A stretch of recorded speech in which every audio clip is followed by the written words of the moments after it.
A cinematic wide shot of a dusty Nigerian highway at dusk, stretching endlessly with mist crawling along the road. The students' bus is parked at the roadside, headlights glowing faintly through the fog.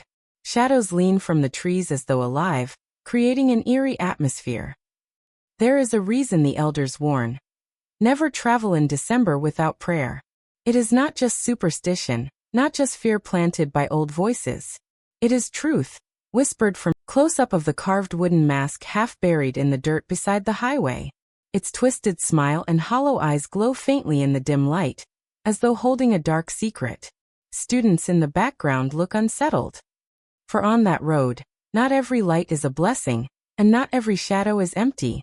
When the night deepens, and the wind begins to whisper, the unseen stirs. And that December, as the bus groaned forward into the mist, the barefoot old man, a passerby, pointing urgently at the mask, his weathered face full of fear, while the students, including Chinedu and Ifeoma, freeze in shock. The mist thickens around them, and the air feels heavy. In the eastern heartlands of Nigeria, where the red earth met the green edges of thick forests, there was a bustling village known as Obodo Yuwa. The people of Obodo Yuwa were farmers, teachers, traders, and hunters. Their days were filled with the rhythm of pounding yam, the laughter of children running through narrow footpaths, and the ringing of church bells on Sunday mornings. Life here was simple, yet deeply rooted in tradition and faith. A bright, sunlit shot of Obodo Yuwa village. Red earth huts, palm trees swaying, children running barefoot, women pounding yam, elders gathered under a tree. Life is warm and full of color, hinting at normalcy before darkness. But every December, something special happened. The dusty roads filled with travelers, sons and daughters returning from the cities where they studied or worked. For the villagers, Christmas was more than a holiday. It was a season of reunion, of cooking fresh palm soup with goat meat, of masquerades dancing through the square, of drummers beating out rhythms that could stir even the oldest bones to life. Among those who traveled back each year were students, bright-eyed youths who left their families to chase education in the cities. They were the pride of their people, often spoken of in the evenings when elders gathered under the moonlight. "Our children will bring honor," the old men would say, tapping their walking sticks against the ground. And indeed, the students themselves were filled with excitement at the thought of going home. Portrait of Chinedu standing tall with a proud, skeptical expression, arms folded, wearing his embroidered kaftan shirt. Behind him, Ifeoma clutches her Bible with calm seriousness, glancing toward the horizon as though sensing danger. One of them was Chinedu, a tall, curious young man studying engineering in Enugu. He was respected for his sharp mind, though many whispered that he was proud, always questioning the ways of his ancestors. He believed in books, in logic, and in what he could see with his eyes. Prayer, to him, was a matter of routine, something his mother did before cooking meals, something for the old and the weak, not for strong young men like himself. Then there was Ifeoma, quiet but deeply spiritual, who always carried a small Bible in her bag. She believed that life was a battle between the seen and unseen, and she often warned her friends, "You must cover yourselves with prayer before any journey." Some listened politely, others, like Chinedu, laughed it off. Inside Mama Ejike's hut at night, lit only by flickering palm oil lamps, she kneels before a calabash filled with ashes and feathers, muttering incantations. Shadows twist unnaturally on the mud walls behind her, her eyes burning with envy.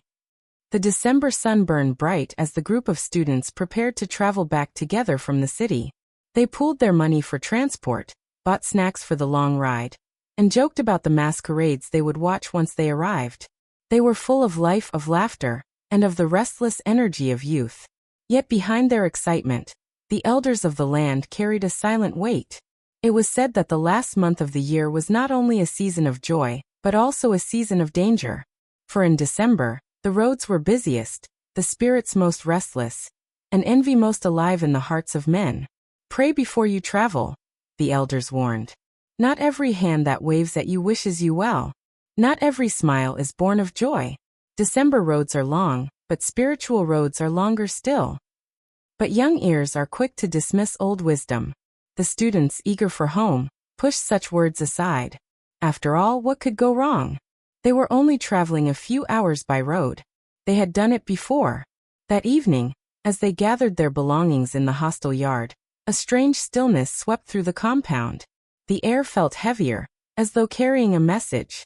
The wind rustled through the mango trees, and a bird screeched once, sharply, before flying into. Far away, in a village not too distant, there was another stirring. In a small mud hut lit only by the flicker of palm oil lamps, an old woman sat alone. Her name was Mama Ajike, and she was known for her bitterness. Each year, she watched with envy as students and travelers returned to Obodo Yuwa with gifts, money, and pride. Her own children, long lost to the world, sent nothing. And each year, her heart grew heavier, her thoughts darker. That night, she placed a calabash before her, filled with ashes and feathers. Her cracked voice rose into the still air, as she muttered words no ordinary ear should hear. The ground seemed to tremble softly, and a lizard scurried up the wall, its eyes glowing in the dim light. Mama Ajike's lips curled into a smile. "This December," she whispered, "let those who mock me taste sorrow." Back in the city, the students were oblivious. They laughed, shared food, and made plans for the festivities awaiting them in the village square. Yet the shadows stretched longer across their path, and the old warnings echoed faintly in the background of their joy. The students boarding the rusted bus at the busy city park. Vendors sell roasted corn and groundnuts, smoke rising into the air, while the driver leans on the wheel. Ifeoma clutches her Bible, while Chinidu laughs with pride. The bus that would carry them home was already waiting at the park, its rusted sides scratched by years of journeys, its engine coughing like an old man. The driver, with tired eyes and a worn cap, leaned against the steering wheel, tapping his fingers to an invisible rhythm. He had driven many December travelers, and he knew that the road was never just a road. As the students loaded their bags and prepared for departure, the sky dimmed, and the first stars blinked awake. The December wind was restless, carrying with it more than just the scent of roasted corn and fried akara from the roadside vendors. It carried whispers, a nighttime shot of the bus traveling the misty road. The headlights struggled to cut through the fog. Inside, some students sing, others nap. Outside the trees, faint shadowy silhouettes seemed to watch. At first, the journey seemed ordinary. The bus rattled along the dusty highway, headlights slicing through the dark. Students sang quietly, some dozing off, others munching roasted groundnuts. The driver hummed a tune, his hands steady on the wheel. Yet beneath the normal hum of life, something shifted. The mist grew thicker. The trees leaned closer. The road, though familiar, seemed endless, twisting upon itself like a snake. And then came the sound. A faint humming, low and unsettling, drifting through the air. At first, the students thought it was the wind, but soon it became clear. It was voices. Women's voices. Chanting. The three mysterious women by the roadside fire. Faces hidden by torn scarves. Hands weaving strange patterns in the air. The fire glows greenish-orange, casting their forms in an unearthly light as they chant. Ifeoma stiffened, clutching her Bible. Chinidu scoffed nervously, but his laughter was hollow. The humming grew louder, circling the bus, pressing in from all sides. The driver's knuckles whitened as he gripped the wheel, his eyes darting left and right. "Something is not right," he muttered under his breath. Then, without warning, the bus jerked violently. The engine sputtered and died, plunging them into silence. Panic rippled through the passengers. The headlights flickered and went dark. They were stranded, swallowed by the night. Through the fog, a fire flickered on the roadside. Three women sat around it, their faces hidden beneath tattered scarves, their hands weaving unseen patterns in the air. The humming came from them. Their heads turned slowly toward the bus, and though the distance was far, their eyes gleamed like coals. Students clutched one another, inside the bus. The wooden mask slides from beneath the seats, its hollow eyes glowing faintly. The students recoil in fear, some screaming, others clutching each other. Ifeoma raises her Bible tightly to her chest. Then, from beneath one of the seats, a mask slid into view. No one remembered bringing it aboard. Its wooden face was carved into a twisted smile, its hollow eyes staring into the gloom. The bus fell silent. No one touched it, yet it rocked back and forth as though alive. A scream erupted from the back. One of the students swore a shadow had brushed against her arm. Another shouted that he saw something crawl along the ceiling. The air filled with cries, the bus shaking as if caught in a storm. The women by the fire began to laugh, their voices sharp and cruel. The road outside seemed to close in endless, inescapable. The bus windshield shatters as the towering horned spirit rises from the fire. Its body made of smoke and flame, crowned with twisted horns, eyes burning red. Students cry out in terror inside the shaking bus.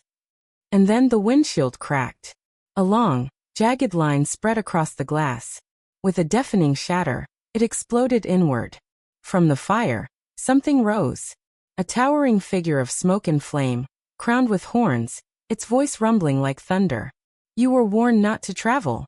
Yet you came without covering. Now the December road will claim you. Panic consumed the bus. Passengers wept, some collapsing to the floor, others clawing at the windows. The driver slumped unconscious. Chinedu, once full of pride, now fell to his knees, tears streaming, his voice breaking. God forgive me. I was a fool. Please save us. Ifeoma kneeling in the center aisle of the bus, Bible lifted high, her face glowing with determination as she prays. Around her, students join in desperation, tears streaming, as a brilliant light begins to radiate. The mask on the floor cracked open, releasing a foul hiss, a wind that choked the students until their vision blurred.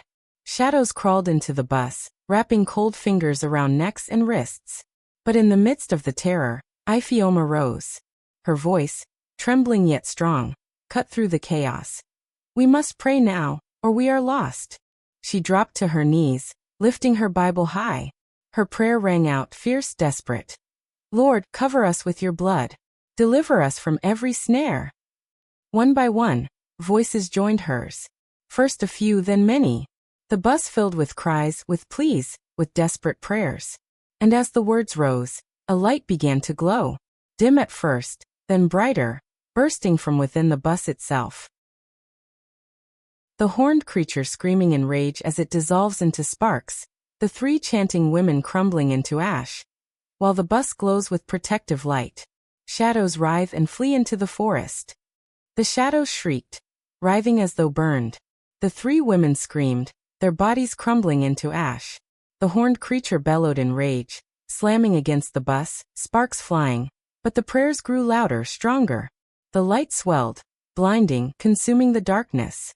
With a final roar, the creature split apart, scattering into sparks that dissolved into the night. Silence followed. Heavy, broken silence. The mist lifted. The road stretched ahead, ordinary once more. The bus, though battered, stood still. The students sat in shock, gasping for air, clutching one another. But from the forest, a voice whispered on the wind. This is not over. The road remembers.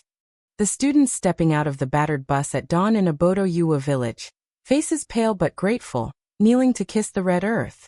Elders watch in awe, some raising hands in prayer. The bus rolled slowly into Obodo Yuwa as dawn broke, its passengers weary, shaken, but alive. To the villagers, it looked like just another December morning. But the students who stepped down carried scars the eye could not see. Some fell to their knees, kissing the red earth. Others clung to each other, whispering thanks through tears. Chinedu kneeling humbly before the village elders, tears streaming, as Ifeoma stands beside him holding her Bible. Elders place their hands on him, the rising sun casting golden light across the scene. Chinedu, humbled beyond recognition, knelt before the elders. Forgive me, he cried.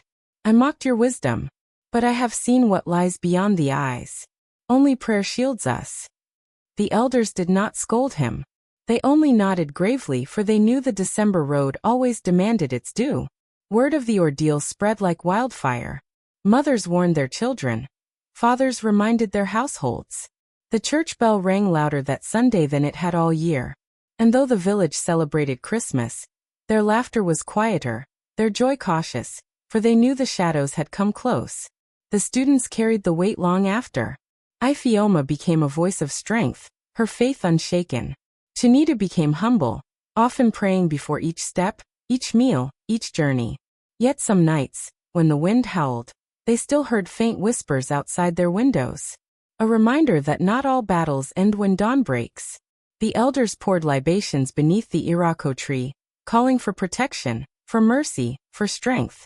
They knew the truth well. Roads are not just dust and tar.